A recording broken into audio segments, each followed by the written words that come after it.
আসসালামু আলাইকুম। সুমাইয়ার চ্যানেল থেকে আপনাদের সবাইকে স্বাগতম। আমার আজকের রেসিপি সুজির রসবড়া। এই মিষ্টি দেখতে শুধু সুন্দর না, খেতেও কিন্তু অনেক মজার।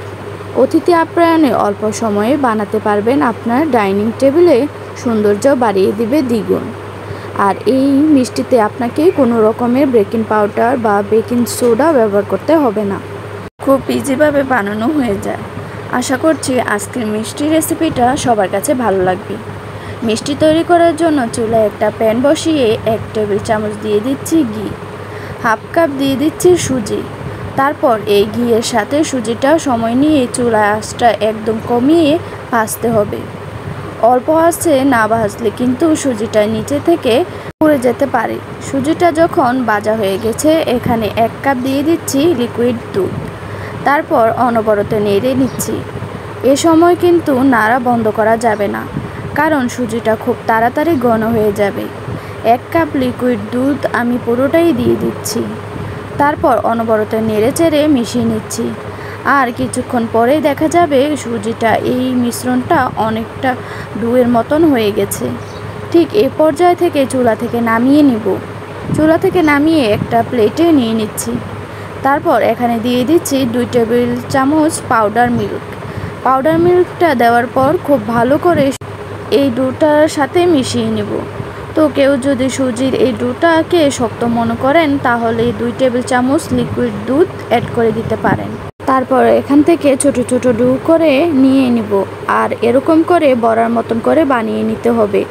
আমার এখানে সবগুলো মিষ্টি বানানো হয়ে গেছে। তারপর আমরা এইগুলোকে ভেজে নিব। মিষ্টিটা ভাজার আগে আমি শিরাটা বানিয়ে নিব। চুলায় একটা প্যান বসিয়ে 1 কাপ দিয়ে দিচ্ছি চিনি, আর 1 কাপ পানি, 3টার মতন দিয়ে দিচ্ছি এলাচ। তারপর ফুটিয়ে নিচ্ছি।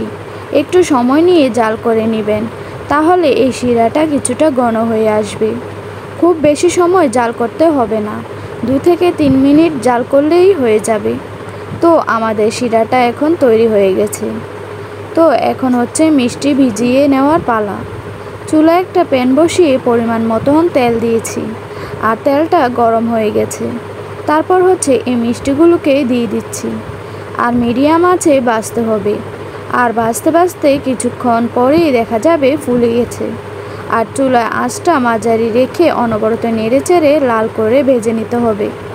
যখন খুব সুন্দর কালার চলে আসবে, ঠিক এই পর্যায়ে তেলটা ঝরিয়ে উঠিয়ে নিতে হবে। তো এগুলা তেল থেকে নামিয়ে নিয়ে সাথে সাথে শিরাতে দিয়ে দিচ্ছি। আমাদের শিরাটা কিন্তু এখন কুসুম গরম আছে, বেশি গরম না। এই কুসুম গরম শিরার মাঝেই সবগুলো সুজি মিষ্টি দিয়ে দিতে হবে। তারপর শিরাতে এপাশ ওপাশ করে ঘুরিয়ে দিতে হবে, আর রেস্টে দিয়ে দিতে হবে 1 ঘন্টার জন্য। 1 ঘন্টা ঢাকনা দিয়ে ঢেকে রেখে দিচ্ছি। 1 ঘন্টা পর কিন্তু এই মিষ্টিগুলো শিরা খেয়ে ফুলে ডাবল হয়ে গেছে। আর আপনাদের কাছে যদি বেশি সময় থাকে, তাহলে বেশি সময় ধরে রেস্টে রেখে দিতে পারেন, তাহলে আরও বেশি তুলতুলে হয়ে যাবে। আমি 1 ঘন্টার জন্য রেস্টে দিয়েছি। এখন মিষ্টিগুলো পরিবেশন করার পালা। তো আমাদের সুজির রসবড়া এখন রেডি হয়েছে। তো একটা মিষ্টি কেটে দেখাচ্ছি ভিতর থেকে কতটা সফট হয়েছে। তো বন্ধুরা, আজকে ভিডিওটি আমি এখানে শেষ করছি। আমার রসবড়ার রেসিপিটা আপনাদের কাছে কেমন লেগেছে অবশ্যই লাইক কমেন্ট শেয়ার করে জানাবেন। ধন্যবাদ। আসসালামু আলাইকুম রহমতুল্লাহি ওয়া বারাকাতুহু।